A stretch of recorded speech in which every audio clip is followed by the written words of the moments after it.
G'day guys, Adam Cuthbertson here, new recruit to Leeds Rhinos 2015. I'm here to answer some of your questions sent to me via #AskCuthbo. Okay, Positive Rhinos asked, how much did you know about Leeds before signing for the club? Yeah, I didn't know too much. Obviously I came over there in 2009 to play the World Club Challenge and got to spend a bit of time. I think it was about 1.5 weeks in Leeds, and really loved the place, and got a great sense that the club's got a great history and good foundation there. So yeah, not too much, but I'm looking forward to learning a lot more once I get over there. BJ Singleton fans ask, what is one thing you're going to miss the most about back home? Well, I'm not sure yet. I suppose I'll wait until I get over there and time will tell. But I dare say I've grown up my whole life living on the northern beaches, and even though I don't use the beach all that much, it's always great to get down there and just be able to see the ocean nearby. So probably the beaches. Okay. Kirsty Babes XXX asks, who is the funniest rugby league player you know in the NRL? No, there's a fair few of them. There's a lot of larrikins I've come across in my time. I dare say over the last year or so, Kurt Gilly goes down as one of the biggest larrikins I've been a part of. He's one of those guys that if everyone's finding it tough at training, you can put a real fun spin on it and whatnot. So probably my other mate, Dave Falongo, in the team. I've always had good laughs with him and have enjoyed his company. L. Douglas Titans asks, we know Aussies are not known for their dress sense. Will you be bringing over any of your Aussie-related stuff? Got no comment on that. I'm pretty well dressed and won't be coming over in my dinner suit or anything, but probably my ugly beard maybe. Okay, Sir Kev's Rhinos 13 asks, if you could poach one player from the NRL to come and join you at the Rhinos, who would you choose and why? Yeah, it's one I'd probably have to say my little roommate that lived with me the last year or so, BJ Lalua, only because we had a lot of fun this last year, and on and off the field we had a lot of fun, and he kept me on my toes, and really enjoyed playing with him. And I think he's a man with a lot of talent, and he'd be great to recruit over to Leeds Rhinos one day, or even the Super League. Okay. A. Buchanan fans asks, which training drill do you dread the most and why? I think I'm going to dread all of them at the moment because I haven't done a lot. Just been recovering after the season wrapped up, and had my first couple of runs over the last couple of weeks, and haven't been fun. But if I could put it down to one, it'd probably be a 4 and 5, which is just 4 laps of a footy field in 5 minutes. Never fun.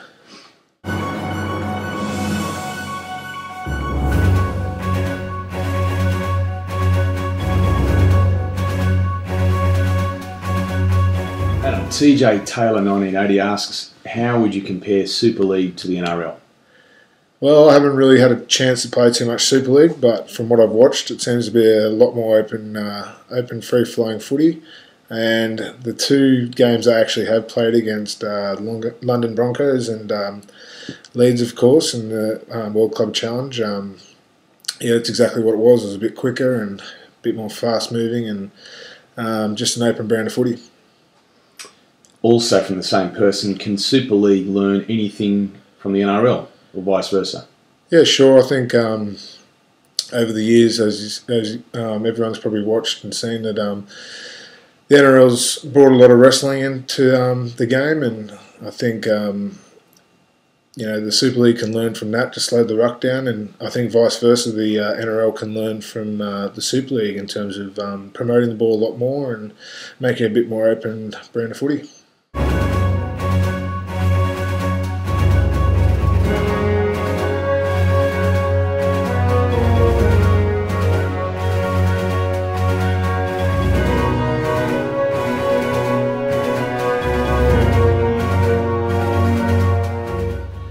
Andy J16 asks, how did Bedsy influence your decision to come to the Rhinos? Yeah, Bedsy, he spoke about Leeds a lot and how much he really enjoyed his time there, but in terms of influencing me, at first, to be quite honest, I didn't tell him too much. I asked a lot of questions and whatnot, but never really told him why I was asking them. And then it came to the point where he found out through a few people talking, and he came up to me, and I think it sort of clicked, and then we spoke about it a lot after then during the negotiations. And yeah, he did. He helped me a lot in terms of getting my head around what it's going to be like and the people there and everything like that, and how good the club is. And yeah, he gave it massive raps, and yeah, no, it wasn't too much of an influence, but he definitely helped.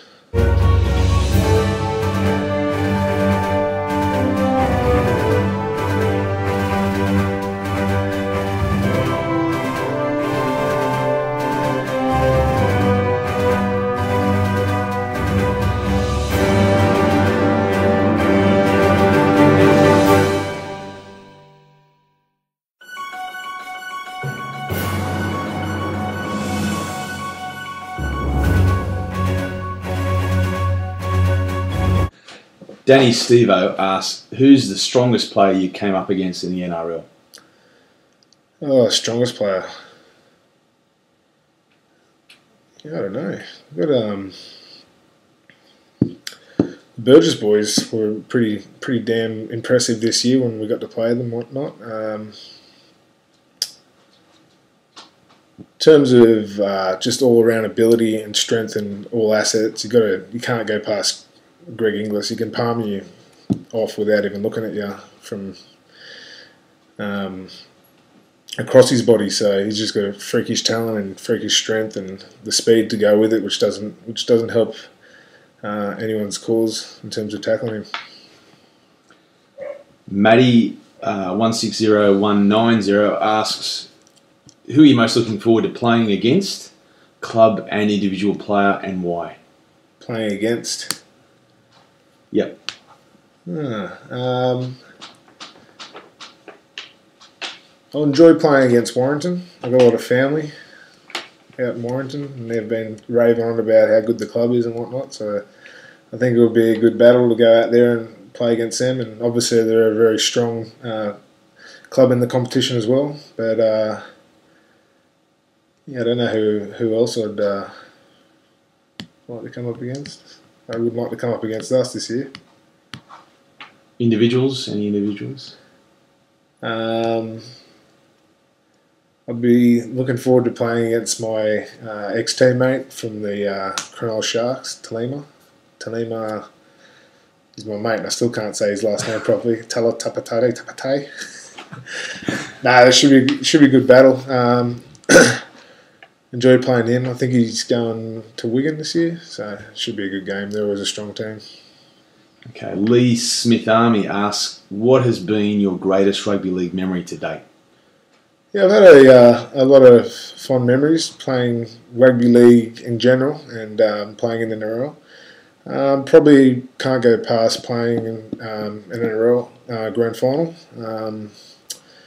And this year, in my whole career, I beat Melbourne for the first time, and in the dramatic fashion that we did it, made it all that much more special at home.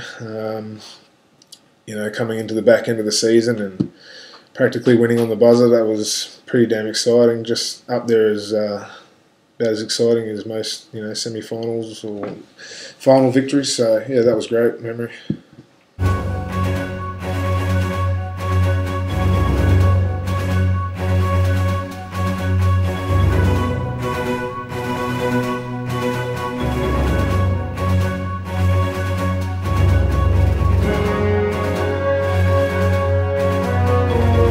Faithful asks, what do you think you can bring from the NRL that will suit your play in the Super League?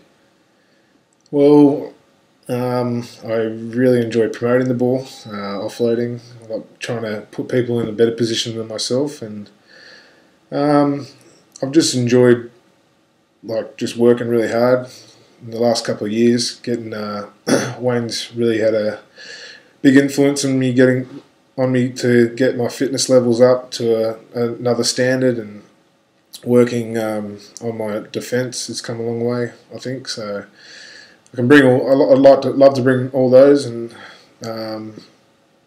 the sort of enjoyment I play with my footy, but I'd have to say my biggest attribute would be my second phase. Tween Ryan Hall asks, if you weren't a rugby league player, what would you be doing instead and why? Well, I've got no idea. Oh, sure, I'd pick up something, because every time I think about life after football, there's just so many things I'd love to do and enjoy. I've got a couple of little courses I've done in the past and whatnot, but I don't really relate them to what I want to do after football. They're just something I've done in the meantime. I've always said I'd love to work in a zoo or something like that, just with animals and that, because it's just, my cup of tea. But I don't know, the one thing I'd really love to do, and I've enjoyed a lot, is mentoring younger players and that. So I'd love to find myself in a coaching role, definitely someday after football's over. Okay, Patrick Wardman asks, what was the main reason for signing for Leeds when you were at the peak of your NRL career? Yeah, I didn't really think about it as signing overseas at peak of my NRL career or anything like that. I just talked to the club early in the year, and just got a sense of real excitement about the club and what they're doing going forward. Leeds Rhinos, that is. And when I got the offer, and I've been watching Leeds over the last couple of years, and really enjoyed watching what they do on the paddock. And when I got the chance, and I was going to make a move over to Super League one day, it's just been something I've always wanted to do. That when the right team came along, it was just something that I had to jump at. Okay, you may have already answered this one, but Rhino CJB asks, what do you think the best asset to your game is? I think you mentioned the second phase stuff. Yeah, what I said before. Second phase, bit of footwork, just really like working hard when I get out in the field and enjoying my football and bringing a bit of energy when I'm on the field. Terrific. Thanks, Adam Cuthbertson, for your time. Pleasure.